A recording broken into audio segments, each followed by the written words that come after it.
All right, so I have something here that under any other president, any other administration, any other time period in U.S. history would be considered the scandal of all scandals, would be the biggest thing ever. And I guess to say scandal, like singular is a disservice because let's be real, with the Trump administration, there's like a new scandal every single fucking day that would have gotten any other president impeached. But we're going to look at what, you think people on both sides of the aisle would be able to come together and both be like, hey, what the fuck? And that is the Trump family has pocketed at least $1.4 billion in his first year back in office. And like, again, this isn't just a singular scandal. This is multiple things that have happened. They had their cycle in the news, which is what's a news cycle in the U.S. anymore? Like, fucking, I don't know. Some of this shit doesn't even like get a full day of coverage, and it blows my mind because if this happened under like Obama or even Biden or even the Bush administration, both sides of the aisle would be freaking out. Anyways, let's get into this article here that goes over in detail some of like these ventures that Trump has went on, exploiting the presidency to enrich himself and his family. Like, it's so annoying when people are like, he doesn't take a salary, bro. He doesn't take a presidential salary. It's like, okay, yeah, like he literally doesn't need one, and he's taking a salary in a much different way. Bitch, he's not taking a salary, he's taking fucking commission, all right? So, Trump pocketed at least $1.4 billion in first year back in office in unprecedented exploitation of the presidency. As millions of Americans face down devastating cuts to their health care and food assistance, President Donald Trump and his family personally enriched themselves to the tune of at least $1.4 billion during his first year back in office, according to an analysis published by the New York Times editorial board on Tuesday, the one-year anniversary of his second inauguration. So this isn't the direct article from the Times. This is but anyways, my point is the New York Times, this came from the New York Times. This isn't the original article, but this cites a lot from the article. Relying on a series of previous analysis from other news organizations, the Times noted several of Trump's key streams of income. As has been widely documented most comprehensively by Reuters in October. And yeah, like as you're going to see here, this isn't like some fucking like conspiracy fucking no names sources that this person's going to name here. Like I'm so fucking sick of like for most Republican and conservative conspiracies, just like, okay, what's the source on this? And it's like there either isn't one or it's from like some website or organization you've never even heard of. Or if you have any credibility, it's like from a fucking like right-wing think tank, which ironically right-wing think tanks have even like proved conservative policy wrong and conservative talking points wrong, but not the point of this video. So anyways, this is coming from credible sources. By far, Trump's largest source of income has been his family's investment in cryptocurrencies. Yeah, like his first week of office, he made like $200 million from some fucking meme coin that he released, which has generated at least, I mean, at this date, I guess it's $867 million in new wealth for the family. Other investigations suggest the true number could be several billion when accounting for unreported assets and gains that have not yet been realized. That's insane. That's like strike when you're out. Strike when you're out. Okay. Like, I'm sorry, but the president should not be involved. Like, it's one thing to be involved in crypto and like actively trading it and stuff, but to have your own fucking scam coin, like, come on. Come on. It noted one particularly brazen transaction earlier this year when an investment company owned by a member of the United Arab Emirates, UAE, ruling family dumped $2 billion into the Trump family's crypto startup, World Liberty Financial, just 2 weeks before the White House announced that the UAE would be given access to hundreds of thousands of the world's most advanced computer chips. Huh. Coincidence. If you're someone who's going to say coincidence, like, there's a lot of coincidences here. And if you were like neutral and principled with your views, you would, you would call this out for the Trump administration, because I know people would call this out if it was Biden or fucking Obama or any other Democrat. But no, since it's Trump, he just gets a pass. The Times cites a report from the watchdog group Citizens for Responsibility and Ethics crew showing that the Trump organization and its partners were planning at least 22 Trump-branded projects around the globe over the course of his presidency, including through hotels and golf courses in India, Oman, Saudi Arabia, the UAE, Indonesia, and other nations eager to be in the U.S. government's good graces.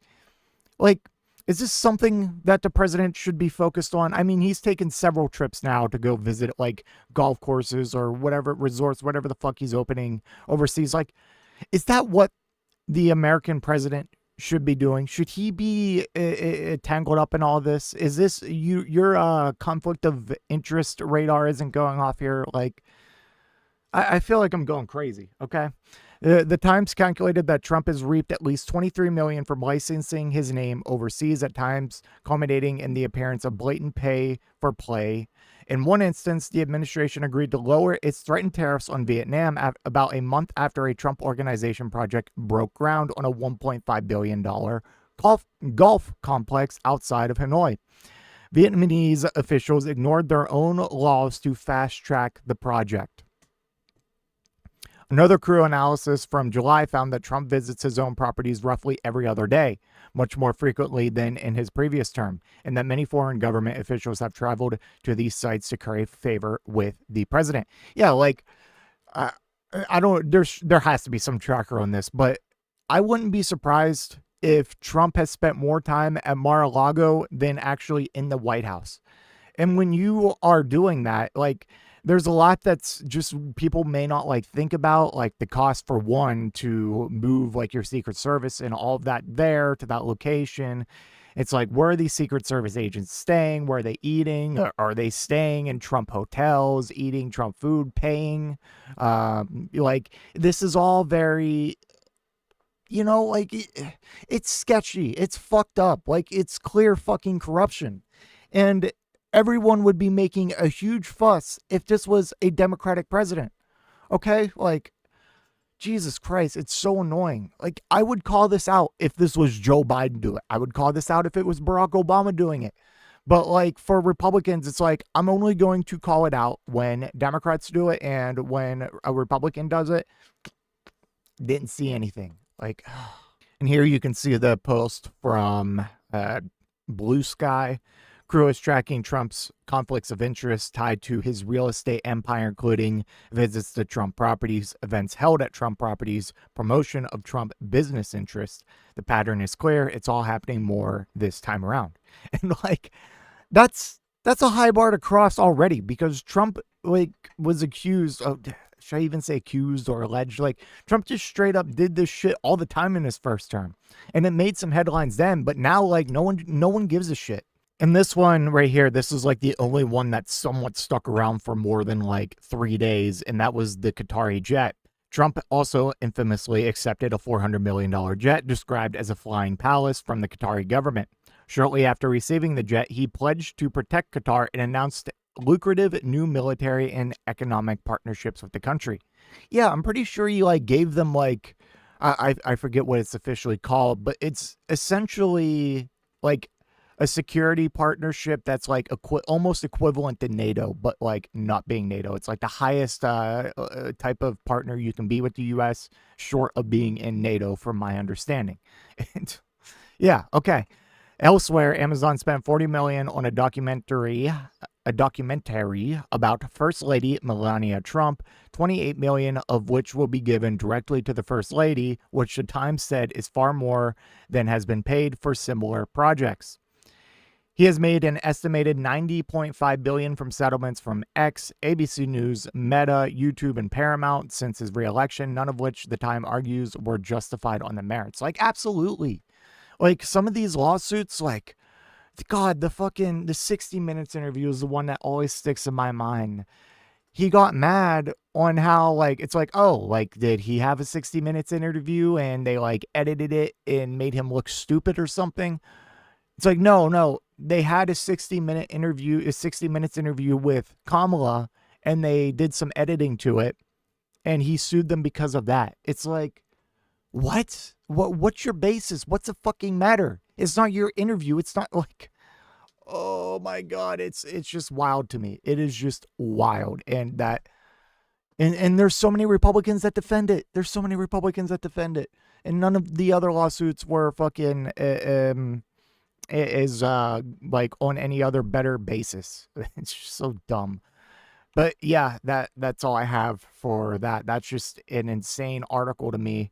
That just really like shows you like how much he's gotten away with, seemingly so little pushback. And there's plenty of things that weren't even covered here. There's like the deals with like the Jordan government, the Egyptians, the Syrians now, and of course all the stuff with Israel and Miriam Adelson and all of that. Like he just admits it on stage now. And like, and again, don't both sides me here. Don't both sides me here, because that means that you're just, in a sense, defending Trump. Okay, I will never defend fucking Nancy Pelosi and her fucking corruption and her insider trading. Like, oh my God, just hold fucking these people accountable no matter what. No matter what. Like, but instead, you would just... I'm just fucking stressed, man. Let me know what you think in the comment section down below, and I will see you in the next one. If you made it to this point in the video, I just want to give a special thank you. If you enjoyed it, please hit that like button down below, and if you really enjoyed it, maybe consider hitting that subscribe button while you're down there. I want to hear your thoughts in the comment section. I will try to reply to any and all comments that I can.